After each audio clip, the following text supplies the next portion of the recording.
कार्तिक मास भगवान विष्णु का सबसे प्रिय माह होता है। इस महीने में पवित्र नदी में स्नान का विशेष महत्व है।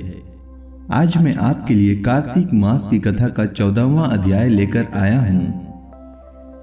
तो आइए सुनते हैं कार्तिक मास की कथा का 14वां अध्याय। नारद जी बोले, उसके ऐसे वचन सुनकर विष्णु जी को खेद तो हुआ, किंतु उसी क्षण देवेश ने तथा अस्तु कह दिया।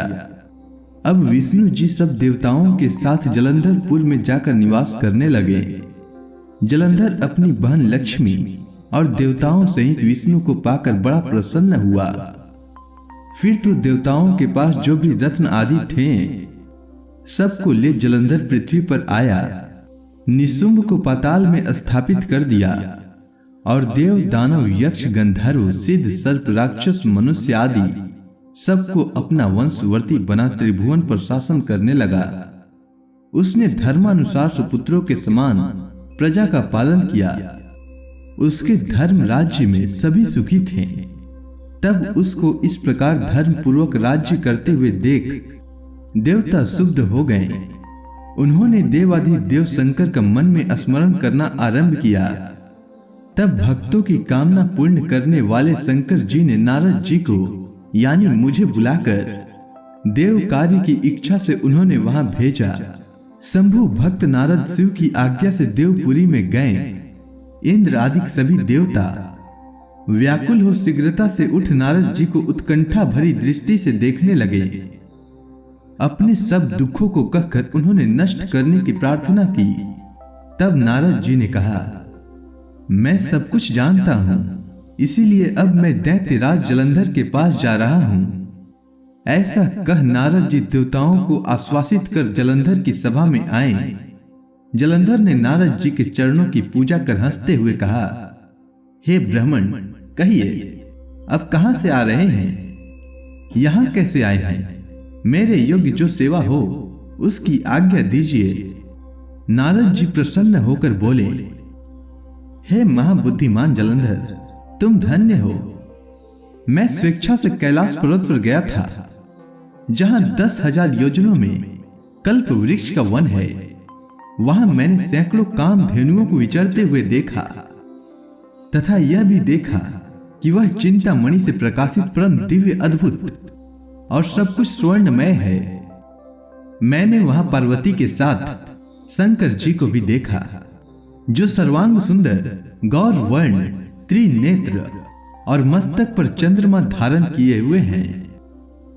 उन्हें देखकर मुझे बड़ा आश्चर्य हुआ कि इनके समान समृद्धिशाली त्रिलोकी में कोई है या नहीं।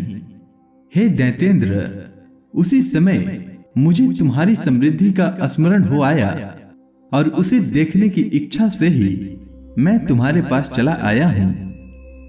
यह सुनकर जलंधर को बड़ा हर्ष हुआ। उसने नारद जी को अपनी सब समृद्धि दिखला दी। उसे देख नारद जी ने जलंधर की बड़ी प्रशंसा की और कहा कि निश्चय ही तुम त्रिलोकपति होने के योग्य थे।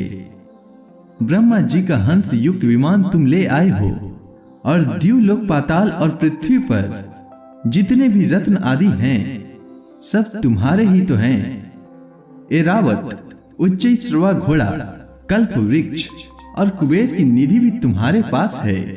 मणियों और रत्नों के ढेर भी तुम्हारे पास लगे हुए हैं। इससे मैं बड़ा प्रसन्न हूं, परंतु तुम्हारे पास कोई स्त्री रत्न नहीं है। उसके बिना तुम्हारा यह सब फीका है। तुम किसी स्त्री रत्न को ग्रहण करो। नारद जी के ऐसे वचन सुनकर दैत्यराज काम से व्याकुल हो गया। उसने नारद जी को प्रणाम कर पूछा कि ऐसी स्त्री कहां मिलेगी जो सब रत्नों में श्रेष्ठ हो। नारद जी ने कहा, ऐसा रत्न तो कैलाश पर्वत में योगी शंकर के पास ही है। उनकी सर्वांग सुंदरी पत्नी देवी पार्वती बहुत ही मनोहर है। उनके समान सुंदरी मैं किसी को नहीं देखता। उनके उस रत्न की उपमा तीनों लोकों में कहीं नहीं है। देवर्षि उस दैत्य से ऐसा कहकर देव कार्य करने की इच्छा से आकाश मार्ग में चले गए। इसके बाद राजा पृथु ने नारद जी से पूछा, हे मुनि श्रेष्ठ, तब दैत्यराज ने क्या किया, वह सब मुझे विस्तार से सुनाइए। तब नारद जी बोले, मेरे चले जाने के बाद जलंधर ने अपने राहु नामक दूत को बुलाकर आज्ञा दी कि कैलाश पर एक जटाधारी शंभु योगी रहता है, उससे उसकी सर्वांग सुंदरी भार्या को मेरे लिए मांग लाओ। तब दूत शिव के स्थान में पहुंचा, परंतु नंदी ने उसे भीतर सभा में जाने से रोक दिया, किंतु वह अपनी उग्रता से शिव की सभा में चला ही आया और शिव के आगे बैठकर दैत्यराज का संदेह का सुनाया। उस राहु नामक दूत के ऐसे कहते ही भगवान शूलपाणी के आगे पृथ्वी फोड़कर एक भयंकर शब्द वाला पुरुष प्रकट हो गया, जिसका सिंह के समान मुख था। वह नृसिंह राहु को खाने चला। राहु बड़े जोर से भागा, परंतु उस पुरुष ने उसे पकड़ लिया। उसने शिव जी की शरण ले अपनी रक्षा मांगी। शिव जी ने उस पुरुष से राहु को छोड़ देने को कहा, परंतु उसने कहा, मुझे बड़ी जोर की भूख लगी है, मैं क्या खाऊं? महेश्वर ने कहा, यदि तुझे भूख लगी है तो शीघ्र ही अपने हाथ और पैरों का मांस भक्षण कर ले। और उसने वैसा ही किया। अब केवल उसका सिर शेष मात्र रह गया। तब उसका ऐसा कृत्य देख शिव जी ने प्रसन्न हो उसे अपना आज्ञा पालक जान अपना परम प्रिय गण बना लिया। उस दिन से वह शिव जी के द्वार पर स्वकृति मुख नामक गण होकर रहने लगा। इसी के साथ कार्तिक मास की कथा का 14वां अध्याय पूर्ण हुआ। तो प्रेम से बोलिए विष्णु भगवान की जय, तुलसी माता की जय, श्री कृष्ण भगवान की जय, शंकर भगवान की जय, समस्त देवताओं की जय।